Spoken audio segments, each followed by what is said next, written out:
Donc la fonction du comité de rédaction, c'est effectivement de susciter des écrits de la part des psychomotriciens, parce qu'au tout début de la revue, il y avait peu de psychomotriciens qui arrivaient à écrire, il y en a de plus en plus, et ça c'est absolument important, de soutenir la qualité des écrits. Donc il y a un comité de rédaction et ensuite il y a un comité de lecture. Et donc chaque écrit va être lu par 2 lecteurs de manière anonyme et indépendante, qui leur permettra de donner une indication sur la qualité du travail et s'il y a des corrections à appliquer. C'est ce qu'on fait habituellement dans les publications scientifiques. On a voulu aussi que ça soit une revue qui soit une revue de témoignage, c'est-à-dire qu'il y ait des psychomotriciens qui puissent aussi témoigner de leur pratique sans que forcément ça soit un article scientifique au sens strict du terme. Et puis on a une troisième rubrique qui est qu'on va permettre aussi à des psychomotriciens dans d'autres pays de pouvoir nous parler de leur pratique et de leur clinique. Ce qui est intéressant, moi je trouve, c'est que du coup c'est l'occasion de rencontre en fait les journées annuelles et du coup ça permet de pouvoir voilà, échanger avec d'éventuels futurs auteurs, d'encourager les psychomotriciens à écrire. Nous on les invite vraiment à partager leur clinique et leur pratique.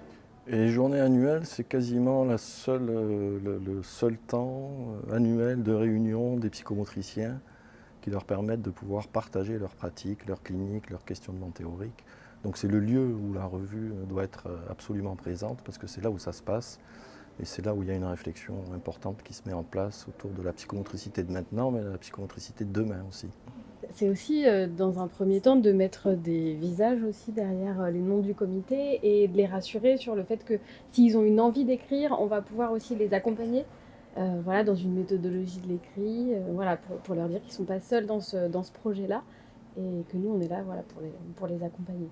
Un mot sur voilà, l'évolution de la revue et son devenir, effectivement, face aux besoins de la civilisation et pas seulement francophone, hein, aussi internationale. La revue, là, elle est à un tournant, voilà, elle prend le virage numérique, elle va donc être digitalisée, en lien aussi avec la plateforme Kern. On gardera toujours 2 numéros papier, celui des journées annuelles et puis un numéro thématique. Et puis après, on fonctionnera plus en articles individuels. Ça pourra aussi nourrir la réflexion des psychomotriciens parce que ça renverra plus facilement à d'autres articles, peut-être de la même thématique, mais d'autres collections ou d'autres années. On travaille là-dessus actuellement. Et on fera des bouquets d'articles aux thématiques de la psychomotricité qui seront diffusés aussi avec la revue Reliance de nos collègues de Belgique. L'idée, enfin une chose qui est absolument importante, c'est qu'il y a un savoir-faire qui est très très important du côté des psychomotriciens.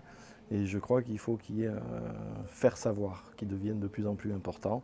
Et donc on invite tous les psychomotriciens à écrire, à venir sur le site de la revue, à publier, à ne pas hésiter, à nous appeler si c'est nécessaire effectivement pour qu'on puisse les accompagner et les aider. C'est essentiel pour le devenir de la profession.